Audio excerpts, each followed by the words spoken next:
Təbii ki, gözəl sənətkarımız Afi müəllim buradadırsa, bugün gözəl musiqi nömrələr olacaq. Allah var eləsin, o Qarabağ avazı, bütün qalliyetimi alqışlayırıq. Bugün mən bir daha qeyd edirəm ki, gözəl sənətçilər məclisinizdə Allah hər birin var eləsin. Deyir, illər yaman qaçır yenə. Zamandır ha, vaxt əylənə. Ay, gileylənə, gileylənə, həyatdır da, yaşayırıq. Ayazı dərinindən çox, ayazı sərinindən çox, ay Allah, acısı şirinindən çox, həyatdır da, yaşayırıq.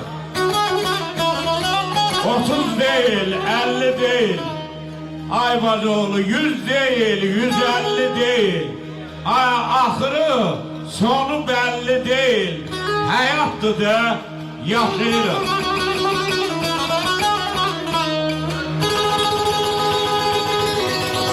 Var olay olsun, var olsun.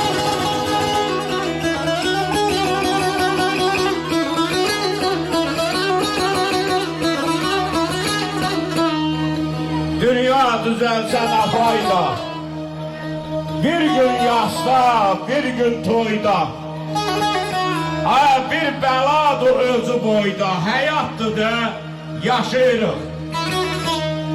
Karvan gedir, köç sanmırıq, gözümüzə inanmırıq, gah qanırıq, gah qalmırıq, həyatdır da, yaşayırıq.